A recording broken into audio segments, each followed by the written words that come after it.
Sufism is a term used to refer to mystical religious ideas in Islam. It had evolved into a well-developed movement by the 11th century. Sufis emphasize the significance of following the path of the Sufi master or murshid in order to develop direct connection with the divine.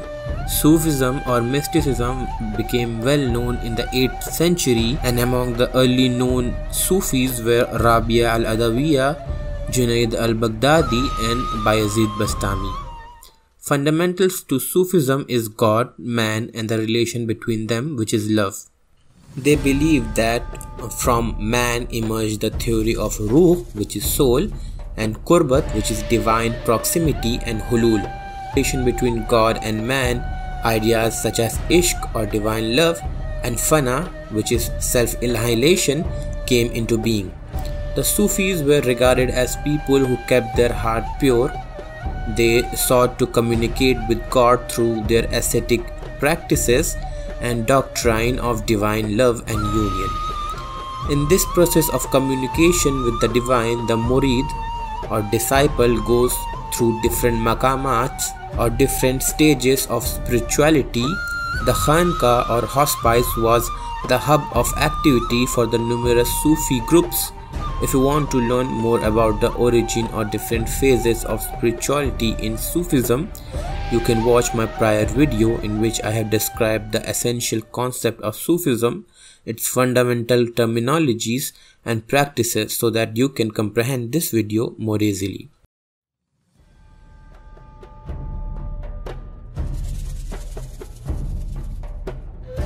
The Sufi movement in India commenced in the 11th century AD. Data Ali Hajweri, who established himself in North India, was buried in Lahore and regarded as the oldest Sufi on the subcontinent. Among the important Sufi orders in the history of medieval India were the Chishtiya, Suharwardiya, Qadiriya and Naqshbandiya Sufi order. Chishtiya and the Suharwardiya silsilas or orders were popular during the Sultanate period. The Suharwardis were active in Punjab and Sindh, while the Chishtis were active in Delhi, Rajasthan. By the end of Sultanate period, they had spread to the eastern region of India and into the Deccan region. During the medieval period, the Sufis played an important role in interpreting and elaborating on Islamic theological concepts like Wahdatul Wujud, which is unity of being.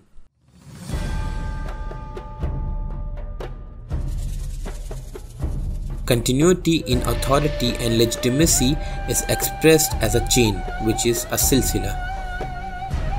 Almost every Sufi order have devoted close attention to maintaining the organizational integrity, tracing its spiritual lineage back to the Prophet himself through a succession of prominent sheikhs or masters.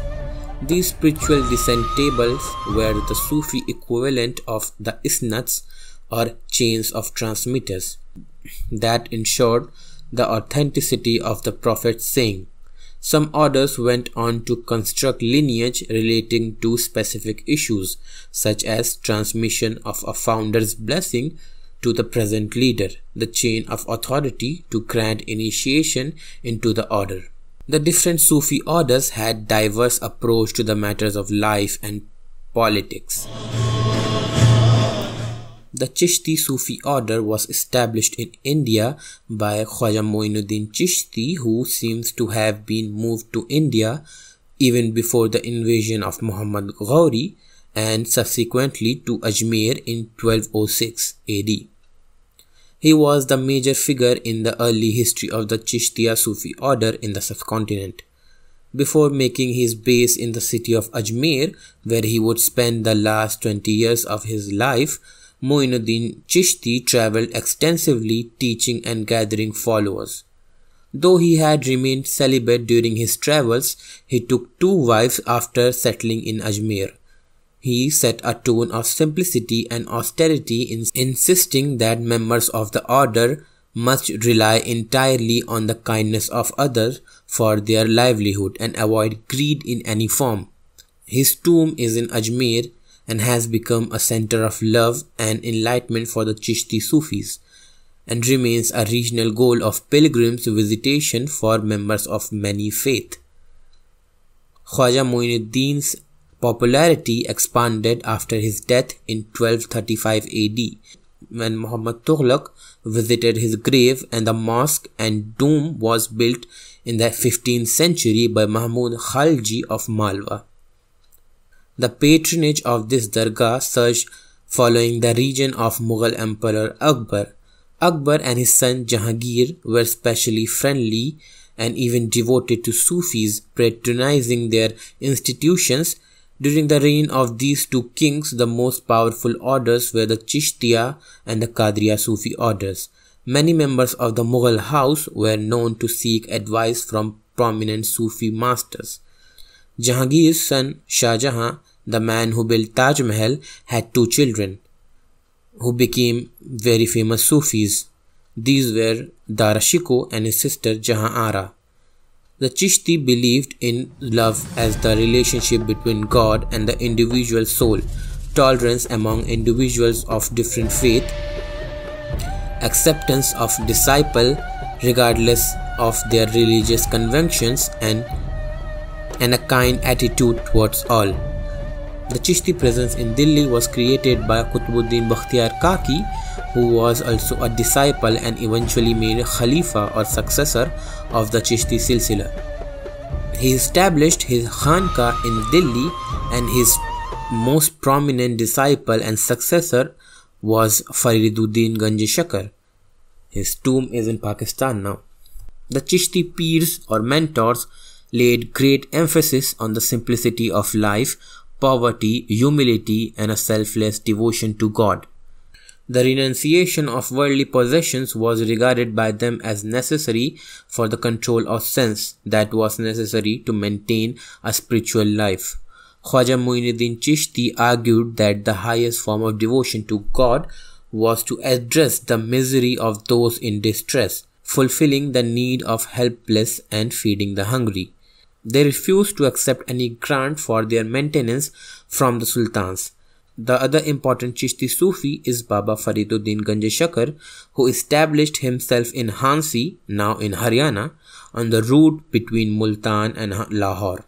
Nizamuddin Aulia, another prominent Chishti Sufi, who lived in the 14th century during a period of political change and turmoil.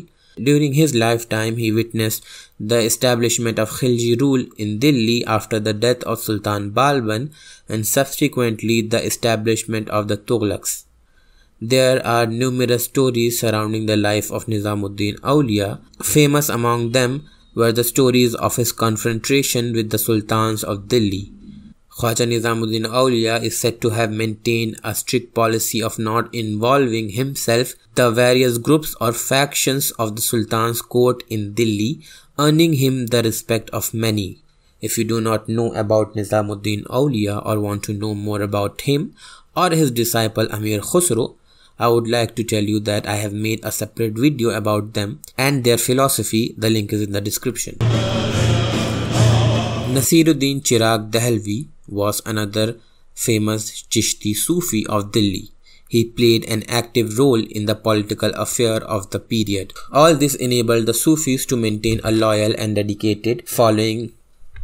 In the 13th century, the Chishti order was established in the Deccan region by Sheikh Burhanuddin Garib. Between the 14th and 16th century, many Chishti Sufis migrated to Gulbarga. This was accompanied by the change where some of the Chishti Sufis began to accept grant and patronage from the ruling establishments. Muhammad Banda Nawaz is among the famous Sufis in that region. The Deccan city of Bijapur emerged as an important center for Sufi activities. The Chishti Silsila in the modern time is still one of the most widespread order in India.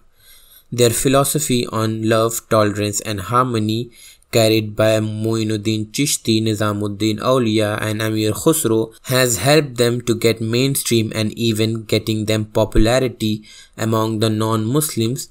Even at this time, thousands of non-Muslims visit the shrine of Muinuddin Chishti. Masters of the Chishti order from a very long time have acted like a bridge between the Hindus and the Muslims of India, establishing peace and a sense of brotherhood among them.